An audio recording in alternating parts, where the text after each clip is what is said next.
안녕하세요 여러분, 반갑습니다. 의무기록 관리 및 실무 시간이에요. 우리 지난주에 공지했듯이 7주차, 8주차는 비대면 강의로 실시가 되기로 되어 있습니다. 우리 학생들 차고 없기 바라고요.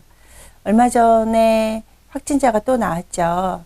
또 다른 슈퍼 확진자가 될까봐 좀 우려가 되기는 하지만 우리 조금만 더 생활 속 거리두기 실천을 하면서 지켜보기로 해요.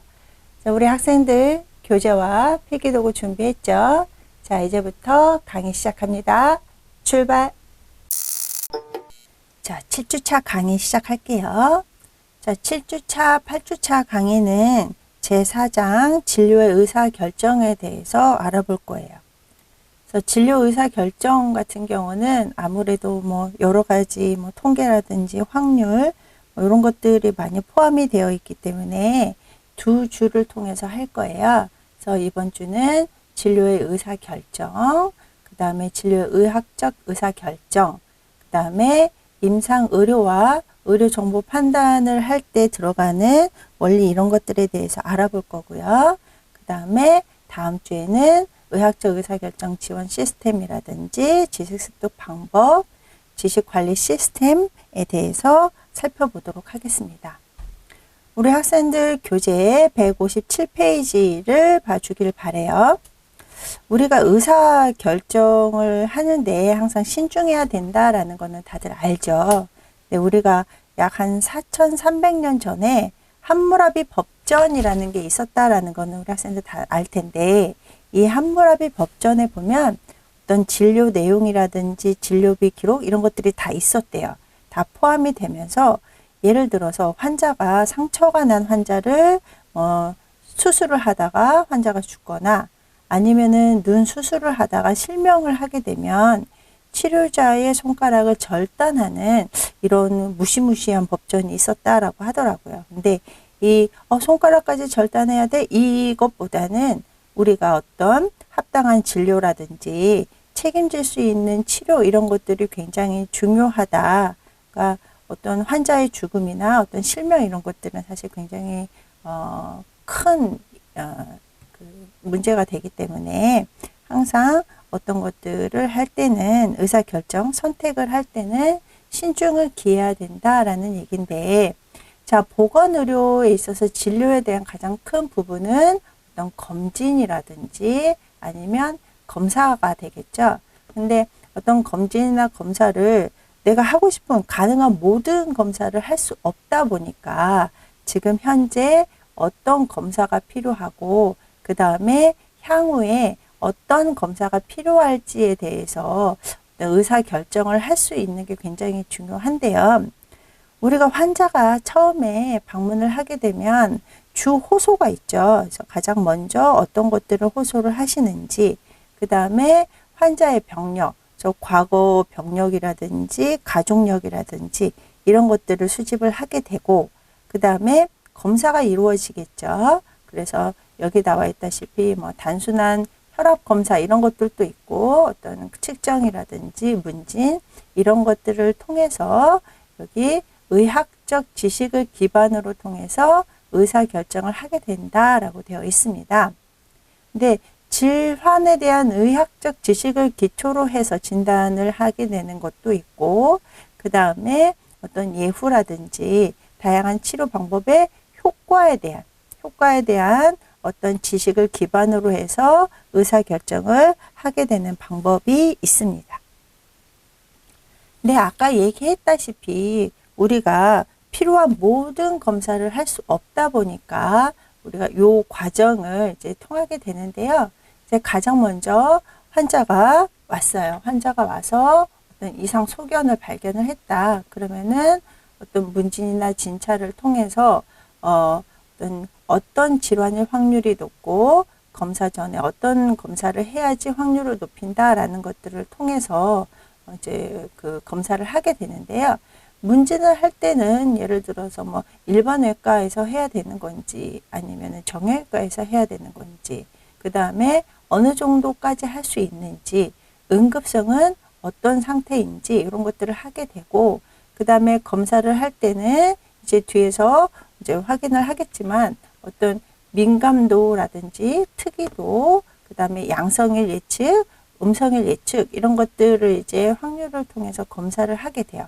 그래서 검사를 했을 때 증상이나 검사가 일치하는지, 검사가 일치를 하게 되면 진단을 통해서 치료하고, 치료하는 과정에서 예후나 치료의 유효성, 부작용 이런 것들을 살펴보면서 관찰을 하게 되는 거고요. 검사를 했는데 어떤 진단과 일치하지 않다. 그러면은 진단에서 제외를 시키는 이런 것들이 있거든요. 근데 여기 보시면 임상 자료에 그 불확정성이라고 해가지고 어떤 그 모든 검사가 완전하지는 않다. 그리고 확실하지도 않다라는 것들을 기반으로 해서 결정을 내려야 되기 때문에 결정에 많은 어려움이 있다라는 얘기가 여기 나와 있습니다. 자, 그 다음에 불확정성 원리에 대해서 잠깐 살펴볼게요. 이 베르너라는 분이 발표를 한 건데요. 이분은 독일의 물리학자이신데 이 이론을 발표함으로써 노벨 물리학상까지 타신 분이라고 하더라고요. 근데 이 불확정성이라는 거는 말 그대로 확실하지 않다라는 원리예요. 그래서 확실하지 않다라는 건데, 예를 들어서 뒤에서 우리 조건부 확률에 대해서도 한번 살펴보기는 할 건데, 그 조건부 확률에서는 내일 비가 올 확률이 80%다라고 이제 발표를 할 수가 있거든요. 그래서 어제 날씨와 오늘 날씨를 비교를 해서 내일 비가 올 확률이 80%다라고 하는데, 이 베르너라는 분은 이거보다는 그렇다고 해도 20%의 비 안 올 확률이 있고, 또 이런 것들이 사실은 다 확실하지 않다, 훨씬 더 복잡하다라는 얘기를 많이 했어요. 그래서 우리가 보면 이 확률적 유추 이런 것들을 해야 되는데, 그러니까 80%이기는 하지만 이게 진짜일 가능성과 가짜일 가능성 이런 것들을 확률적으로 유추를 해야 된다. 근데 이 확률적 유추 방법은 우리가 지지난주에 얘기했다시피 귀납적 방법에 해당이 되는 거예요. 그래서 경험적으로 추론해 나가서 예전에 이런 것들이 있다. 그래서 뭐 예를 들어서 소크라테스는 사람이다. 사람은 죽는다. 그 사람은 죽을 수밖에 없다. 뭐 이런 것들을 이제 유추를 해나가는 방법이라고 생각을 하면 되는데요. 자, 사례를 한번 볼게요. 그래서 불확정성 원리에 대한 사례가 있는데, 여기 보면 이제 탐사대원이 20명이 있는데 정글 탐험을 하다가 식인종한테 발각이 돼서 도망을 가야 되는데, 막 도망을 가다가 국경 경비대가 있는 그 근처에 갔는데 강이 있었대요. 강만 건너면 살 수가 있는데 이 강에 있는 다리가 너무 낡았다라는 얘기죠. 그래서 요 교량 전문가가 낡은 다리의 상태를 파악을 해봤더니 선택 1에서는 한 번에 모두 20명이 한 번에 건너면 성공하면 20명이 다 사는 건데, 만약에 건너가다가 다리가 무너지면 20명이 모두 다 강 속에 있는 악어에게 잡아먹힐 수 있는 확률인 거고요. 두 번째 상태는 한 번에 한 명씩 건널 경우 적어도 3명은 안전하게 건널 수 있고, 그 다음에 조심조심하면 15명까지는 버틸 수 있다. 그런데 그 확률은 좀 희박하다. 그러면 나머지 사람은 결국은 식인종에 여기 나와 있다시피 저녁 만찬이 될 수 있는 확률 이런 것들이 있다라고 되어 있어요. 자, 그러면 우리가 이제 불확정성 원리의 사례에는 4가지 방법이 있거든요. 그래서 최소 이익을 극대화하는 방법이 있고요. 최대 이익을 극대화하는 방법이 있고, 최대 후회를 극소화하는 방법이 있고, 통계적으로 추론하는 방법, 이렇게 4가지가 있습니다. 그래서 방법 1에서는 최소 이익을 극대화하는 방법이거든요. 그래서 최소 이익을 극대화하는 방법은 뭐냐면 선택 1 같은 경우는 실패하면 모두 다 죽지만 선택 2 같은 경우는 몇 명은 그래도 생존자가 발생을 할 것이다. 그러면 어떤 것들 최소한의 이익을라도 챙기자라는 방법이에요. 그래서 여기는 이제 소극적인 의사결정이다라고 되어 있고요. 자, 최대 이익 극대화 방법 같은 경우는 선택 1 같은 경우는 이제 뭐 100% 실패할 수도 있지만 이제 성공을 하게 되면 100% 20명이 다 생존할 수 있는 이런 방법. 그래서 이익을 최대화하자라는 방법인데요. 이 방법 같은 경우는 약간 낙관론자나 약간 도박꾼의 심리와 비슷한 과격한 의사결정 방법이다. 그래서 어르신들이 얘기하는 뭐 아니면 도다. 이런 것들인데요. 사실 저희 의료계에서는 많이 활용을 하지는 않고 있습니다. 자, 그 다음에 3번째, 최대 후회 극소화 방법이 있는데요. 후회를 최소화하자라는 얘기거든요. 그래서 여기 보면 후회표가 있어요. 그래서 성공을 하면 그 선택 1 같은 경우는 성공하면 20명이 다 살고 실패하면 20명이 다 죽어요. 근데 선택 2 같은 경우는 그래도 최소 5명의 생존율이 있다. 그래서 어떤 다 죽는 것보다는 몇 명이라도 살아서 후회를 조금 줄이자 이렇게 하는 방법을 최대 후회 극소화 방법이라고 합니다. 자, 그 다음에 이제 그 4번째 통계적 추론 방법이 있는데 확률적 추론 방법이라고도 해요. 그래서 1과 2의 성공 확률을 비교를 해서 선택을 하는 건데요. 여기 보면 예를 들어서 선택 1과 선택 2의 확률이 각각 30%와 20%다라고 했을 때 당연히 선택 1이 6명으로 더 많아지겠죠. 그러면은 이 성공 확률을 통해서 선택 1을 선택을 하게 되는 거고, 또 만약에 성공 확률이 선택 2가 성공 확률이 30%다. 그러면은 선택 2의 성공 확률이 더 높기 때문에 이것을 선택을 하게 되는 거예요. 네, 그래서 요거는 확률적 추론 방법이라고 해서 앞에 얘기했던 확률적 유추하고 같은 뜻이 되는 겁니다. 자, 그 다음에 다시 베이즈 이론에 대해서 한번 또 살펴볼 건데요. 아까 그분은 이제 물리학자셨는데 이 베이즈라는 분은 목사님이셨대요. 이 목사님이 이 조건부 확률을 이용을 해서 신의 존재를 증명하고 싶었다라고 말씀을 하시더라고요. 근데 굳이 신의 존재를 증명할 필요가 있나 싶기는 한데 어쨌거나 조건부 확률이라는 게 이제 도입이 된 건데 이분이 이제 그 연구를 통해서 조건부 확률을 만들었는데 이게 본인 스스로 조금 놀라셔서 왜 놀랐는지는 모르겠지만 놀라셔서 숨겨 놓으셨었대요.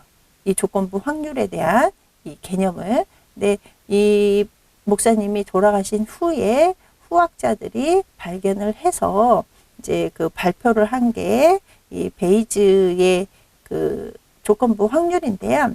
이 베이즈 이론의 조건부 확률을 보면 사전 정보가 있어야 돼요. 사전 정보가 있어서 그거를 토대로 해서 추가 정보를 만들어내는 건데, 자 보면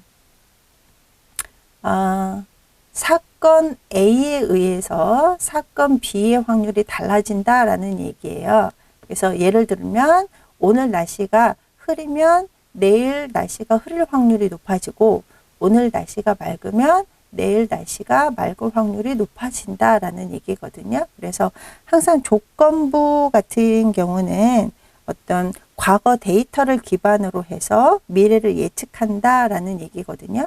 그러면 과거 데이터가 많으면 많을수록 확률은 조금 더 정확해지겠죠. 그래서 이런 날씨라든지 아니면은 뭐 그런 얘기도 있어요. 걸음걸이가 변하면 뇌졸중 가능성이 높아진다. 그런 것들은 예전에 사람들이 걸음걸이가 많이 변했을 때 뇌졸중으로 걸리는 것들이 높더라. 이런 것들을 이제 확인을 해서 발표를 한 건데요. 자, 근데 베이지 이론 같은 경우는 약간 처음에 비판을 좀 많이 받았대요. 그래서 비판을 받은 거는 이제 사전 확률의 독립성이라든지 아니면은 현실적으로 불가능한 가설이다라고 얘기를 했는데, 이 사전 확률 그 독립성이라는 거는 어제의 날씨와 오늘의 날씨는 별개다. 그러니까 어제 날씨가 흐렸다고 해도 오늘 날씨가 분명히 흐릴 것이다. 이런 건 아니라는 얘기거든요. 그런데도 불구하고 이 통계적 강건성 때문에 요즘 상당하게 많이 지지를 받고 있다라고 되어 있는데, 이 통계적 강건성이라는 말은 이제 말 그대로 어떤 판단을 할 때 그 판단의 구조가 더 튼튼해지고 유효해질 수 있다. 이런 것들은 그래도 우리가 이제 그 판단을 할 때, 의사 결정을 할 때 많이 사용할 수 있는 지표다라고 이제 그 요즘 상당히 많이 이제 지지를 얻고 있는 건데, 이 베이지 이론을 보면 1959년도에 이분이 발표한 게 아니잖아요. 그래서 이제 후학자인 분들이 요거를 이제 논문을 발표를 했고, 근데 상당히 많이 비판을 받았다. 특히 의학계에서는 비판을 많이 받았고, 그런데 그 후에도 여러 사람들이 여러 가지 과정에 도입을 시키면서 이제 지지를 많이 받고 있는 이론이 이 베이지의 조건부 확률인데, 자, 예를 들면 응급실에 급성 흉부 통증, 어큐트 체스트 페인 환자가 왔어요. 네, 어큐트 페인 환자가 왔는데, 일반적으로 요 사람들은 70% 흉통 환자는 MI, 그래서 이제 심근경색이었다라는 것들이 이제 사전 정보가 있고, 그 다음에 그 심근경색이다 보니까 심장으로 그 산소가 많이 결핍이 되면 나중에 이제 심근이 괴사가 되면서 네크로시스가 이루어지면서 심장마비나 이제 사망까지도 가능성이 있다라고 되어 있어요. 이제 사전 조사를 통해서. 그러면은 이분 같은 경우는 어떤 그 여러 가지 검사를 하는 것보다는 빨리 응급처치를 취하는 게 중요하다. 이런 것들이 이제 조건부 확률이 들어가는 거고요. 또 하나 이제 급하게 검사를 했는데, 이 SGOT라는 검사는 어떤 심근경색이라든지 간 기능 검사를 할 때 하는 검사인데요. 요 SGOT의 검사 정확도가 80%에 해당이 된다라고 하면, 예를 들어서 검사가 뭐 기본이 30에서 40 정도가 정상인데 높았다, 양성이다. 그러면은 심근경색일 확률이 높아지게 되고, 그 다음에 GOT 검사가 이제 30보다 낮았다. 그러면 음성일 확률이 높아진다라는 것이 이 조건부 확률의 베이지 이론에 해당이 되는 거예요. 자, 그러면 요거를 이제 분석한 거를 보면 이게 쭉 통계가 나와 있는데, 우리 학생들이 뭐 이것까지 뭐 외울 필요는 없는데, 예를 들어서 이제 그 체스트 페인 환자가 MI일 경우 사건이 B에 해당이 되고, 그 다음에 그 GOT 검사를 해서 양성인 경우가 T라고 했을 때의 통계값을 내는 거예요. 그래서 쭉 통계값을 냈을 때 이게 양성이고 뭐 음성이고 뭐 이런 것들을 다 확인을 해봤더니 그 확신의 정도가 90.3%다. 그러면은 MI라고 진단을 내리고 빨리 응급처치를 해야 된다라는 이론이 이 베이지의 조건부 확률이 되는 겁니다. 그러면은 이 베이지 조건부 확률이 이루어지려면 아까 얘기했다시피 심근경색일 때의 흉통일 때 심근경색일 확률과 SGOT의 검사가 양성일 때 확률을 알고 있어야지만 이 이론이 이루어진다라는 얘기입니다. 자, 그 다음에 이제 확률을 이용한 방법을 한번 살펴볼게요. 확률을 이용한 방법 같은 경우는 수학적 확률이 있고요.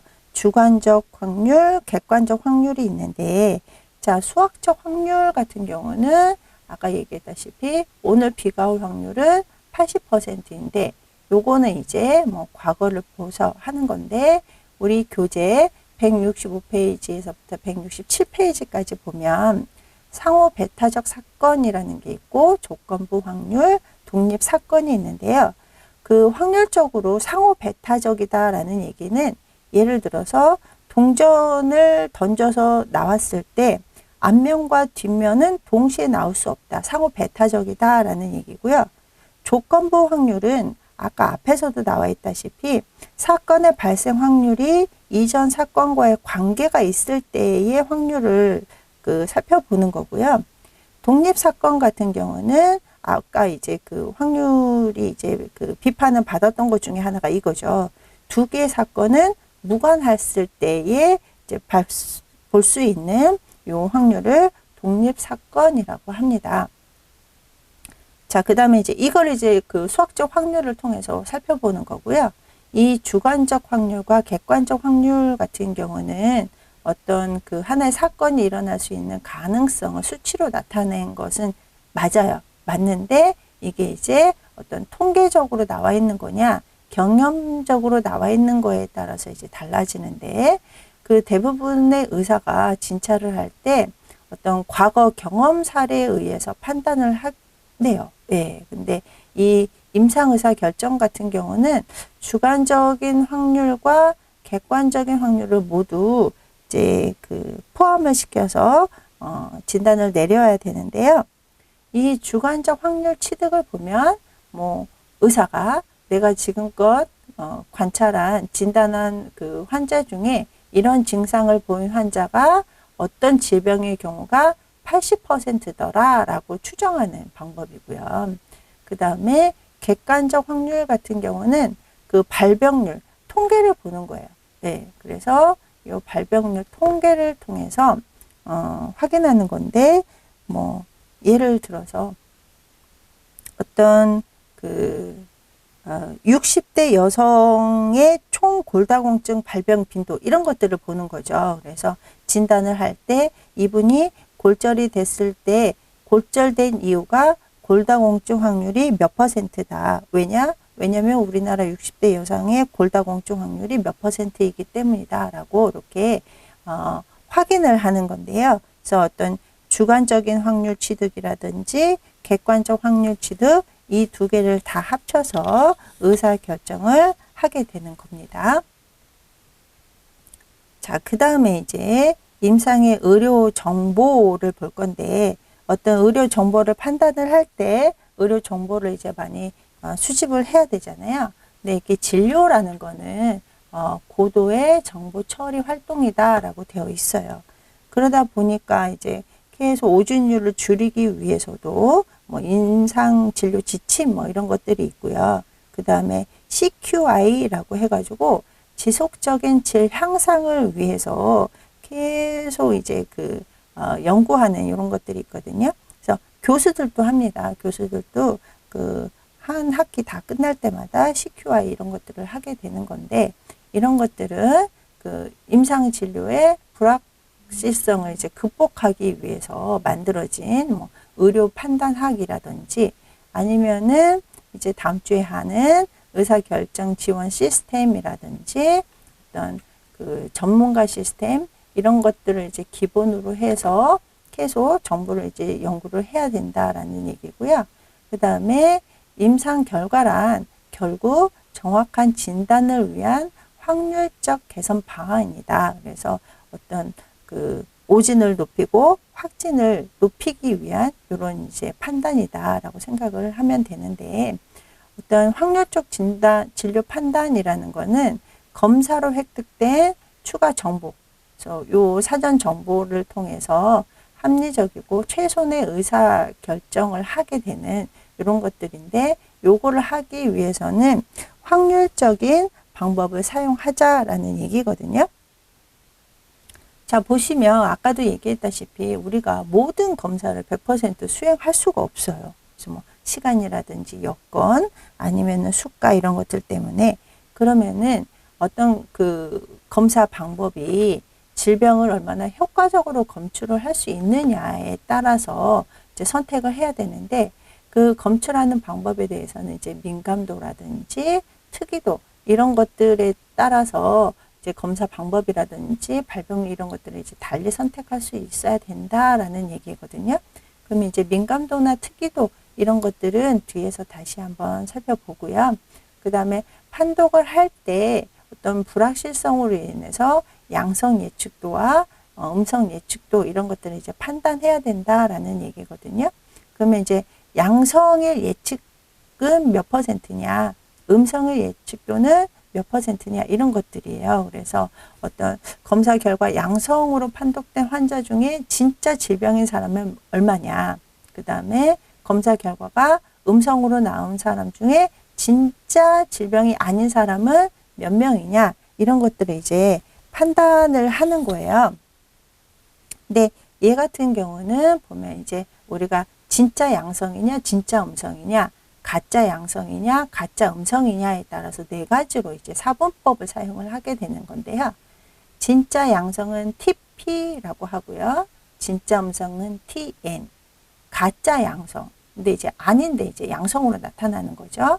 그거는 이제 FP. 그 다음에 가짜 음성. 질병인데 아닌 것처럼 나타나는 것을 이제 FN이라고 합니다. 그래서 여기서 우리가 이제 보면 위양성 같은 경우는 그 질병이 아닌데 그 균도 없는 상태인데도 불구하고 양성 결과로 판단이 되는 경우예요. 그래서 예를 들어서 뭐 지금 이제 코로나 때도 진단 키트의 정확성이 얼마냐 뭐 이런 것들을 많이 이제 살펴보는데 이게 위양성과 위음성을 따지기 위해서 정확도를 보는 거거든요. 근데 우리가 이제 문제가 되는 게 이 위음성이에요. 위음성 같은 경우는 환자가 질병 상태예요. 그리고 어떤 균이 몸 안에 있음에도 불구하고 음성으로 판독되는 경우가 이제 문제가 발생을 하거든요. 그러니까 얘 같은 경우는 검사 결과가 이제 부정확하게, 그래서 진단도가 정확도가 떨어지거나 아니면은 무균 상태인 것으로 판독한 경우. 그래서 검체가 정확한 검체로 검사를 해야 되는데 엉뚱한 검체로, 그래서 뭐 소화기계 질환은 소화기계 검체로 해야 되는데 뭐 호흡기계 검체로 한다던가 이런 것들이 이제 문제가 되는 거죠. 그래서 위음성을 줄이기 위해서 우리가 이제 정확하게 검사를 해야 된다라는 얘기고요. 얘는 그냥 한번 쭉 살펴보세요. 테스트 결과에 따라서 그 표준값을 사용을 해서 표준값에서 이제 정상으로 진단을 내릴 건지 비정상으로 진단을 내릴 건지 아니면은 뭐 질병이 있다, 질병이 없다 진단을 내릴 건지를 이렇게 표준 편차를 이용을 해서 사용을 한다라는 얘기입니다. 자, 보시면 요 그 표를 보면 우리 학생들 뭐 IQ 검사표 이런 거 많이 볼 거예요. 그래서 뭐 IQ 같은 경우 예를 들자면 표준값이 100이에요. 그래서 얘는 이제 10으로 나눠져 있는데 그 IQ 같은 경우는 20으로 되어 있거든요. 표준 편차가. 그래서 20보다 마이너스, 20보다 플러스 이런 식으로 되어 있어서 정상값은 플러스 마이너스 20이다. 이 표 같은 경우는 표준 편차가 10이 되겠죠. 그래서 표준 편차 10 범위 내에서는 요거에 해당이 된다라는 얘기거든요. 그래서 뭐 아까 얘기했다시피 IQ 같은 경우는 80에서 120 같은 경우는 그냥 정상이고 80보다 낮으면 이제 아무래도 정신지체에 해당이 되고 120보다 높으면은 뭐 수재에 해당이 된다. 뭐 이런 식으로 하는 것처럼 우리가 검사도 똑같이 이렇게 뭐 위양성, 위음성 이런 것들을 이제 판단을 할 때 요 결과지를 사용을 합니다. 자, 그러면 임상 판독 그 정확도에 따라서 이 질환을 할 때 네 가지 방법으로 한다라고 했잖아요. 그래서 TP, TN, FP, FN 이런 것들을 확인을 하는데 사실 아까 얘기했다시피 이제 위음성을 가장 줄이는 방법으로 하고요. 그 다음에 얘를 판단을 할 때 정확도를 위해서 민감도와 그 다음에 특이도를 살펴봐야 된다라고 되어 있습니다. 그래서 민감도 같은 경우는 질병이 있는 사람을 양성으로, 그래서 질병이 있는 사람은 질병이 있다라고 검사할 수 있는 검사를 해야 되고요. 그 다음에 특이도 같은 경우는 건강한 사람을 음성으로 그래서 이제 질병이 있다라고 판단하지 않도록 해야 되는 게 이제 특이도에 해당이 되는 거죠.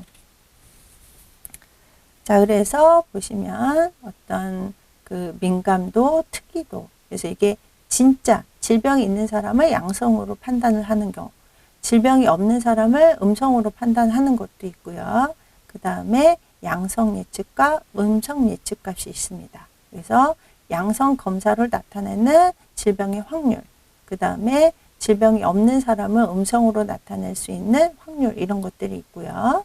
그 다음에 위양성률과 위음성률이 있습니다. 그래서 어떤 질병이 이완되고서 알려진 환자 측에서 양성 결과가 나타날 가능성, 그러니까 확률을 이제 살펴보는 거죠. 그래서 민감도, 특이도, 양성 예측과 음성 예측과 위양성률, 위음성률, 이런 것들을 다 확인을 해서 의사 결정을 할 수 있어야 된다라는 얘기고요.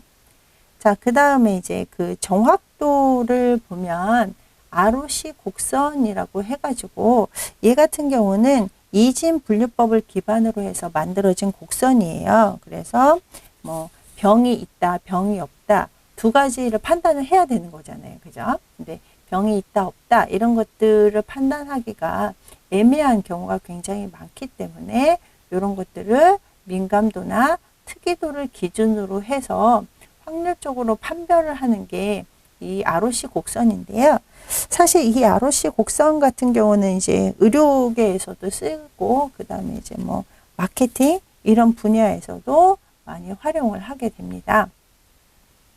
그래서 뭐 어떤 그 ROC 곡선에서 어떤 질병이 있다, 질병이 없다, 이런 것들을 이제 판별을 해서 각 검사를 하고, 아까 얘기했다시피 뭐 위양성률, 진양성률, 이런 것들을 확인을 해서 위양성률과 진양성률이 높으면 이제 뭐 예를 들어 테스트 A가 질병이 있다라고 하면 질병이 있는 거고요.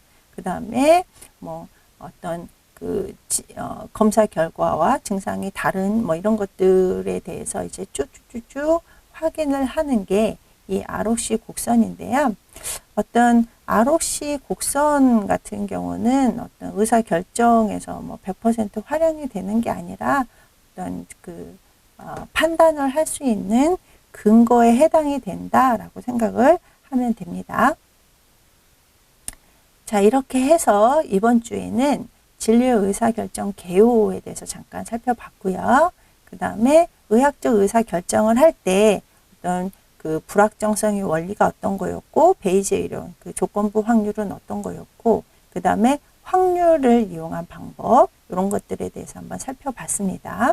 그리고 의료 정보를 판단을 할 때는 임상의 의료 정보에 해당하는 거, 그거에 해당하는 판독 방법, 그 다음에 결과의 판독, 그 다음에 결과의 정확도를 살펴보는 이런 몇 가지에 대해서 뭐 ROC 곡선이라든지 이런 거에 대해서 살펴봤습니다. 자, 지금 이제 수고하셨고요. 자, 과제 설명드리도록 하겠습니다. 자, 우리 학생들 잘 들으셨나요? 우리가 의사 결정을 할 때 어떤 즉흥적 판단을 통했을 때의 후회도를 줄이기 위해서 통계나 확률 이런 것들을 이제 사용을 하게 되는데요. 이 통계, 확률 이러면 이제 골치가 아파지죠. 그래도 기본적인 개념은 조금 알아줬으면 좋겠어서 이제 하게 됐고요.